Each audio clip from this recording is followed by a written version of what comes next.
J'ai été tatoueur pendant 7 ans. J'ai rencontré plein de gens, j'ai découvert plein de nouvelles cultures.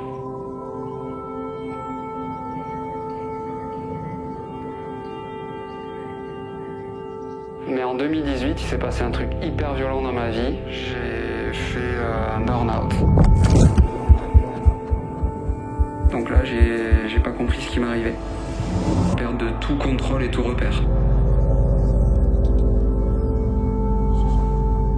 Seul truc qui me donnait un peu de lumière dans le tunnel, c'était qu'on attendait une petite fille. Qui s'appelle Nikki. Ce burn-out est arrivé 4 mois avant la date de sa naissance. Et en plus, on l'a perdu une semaine avant la date de la naissance. Son cœur s'est arrêté. Et donc là, tout ça sur un burn-out et un état mental ultra fragilisé, là c'était descente aux enfers totale.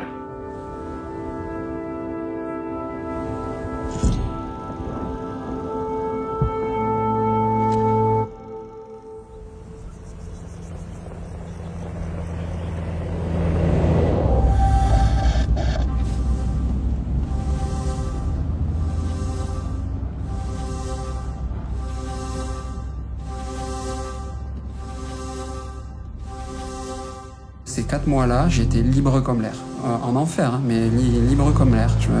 C'est un peu un paradoxe, quoi. Du coup, au bout de 4 mois, j'avais pas mal de créativité à ressortir. J'ai acheté des grands châssis, des tonnes de pots de peinture. Et je me suis dit, va peindre, va en foutre partout. C'est ça que j'avais besoin et va te libérer l'esprit, quoi. Et au début, c'était juste pour me faire du bien. C'était vraiment comme un exutoire.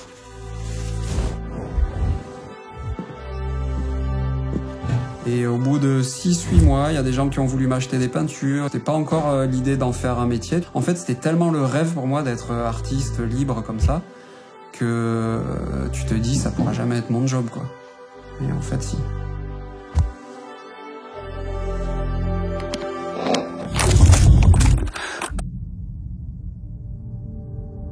Je peindrais pas ça si j'avais pas été tatoueur. C'est-à-dire que c'est 75% de mon inspiration aujourd'hui dans mes tableaux.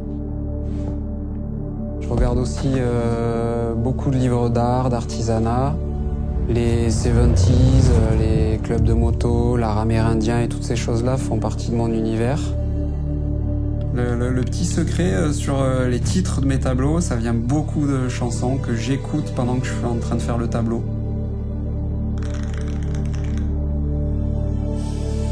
Il y a vraiment 2 parties dans ma pratique. La première, c'est un geste hyper spontané où je jette de la peinture sur la toile, où je travaille des textures et des matières librement, où je colle des tissus, etc. Parce qu'en fait, j'aime bien qu'il se passe une sensation physique quand tu t'approches d'un tableau.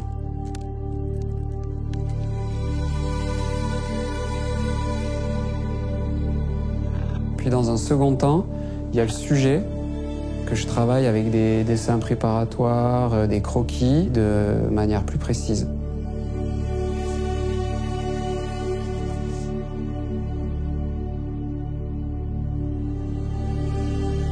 J'ai remarqué assez vite que mes angoisses disparaissent quand je peins.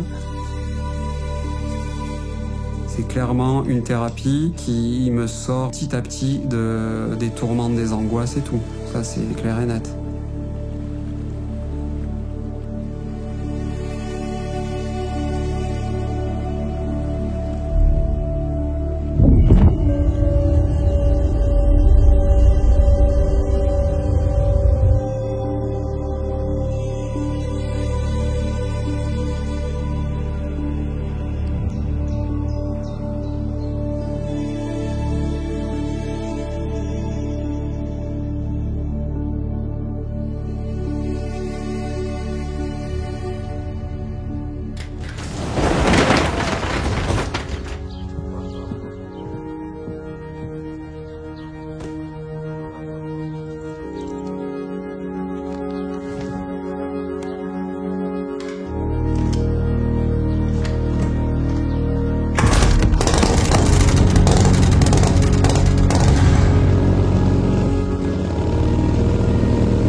le fait qu'elle soit partie, je dis que c'est ça qui m'a fait devenir peintre. Je pense qu'elle est partie pour me mettre sur ma vraie voie.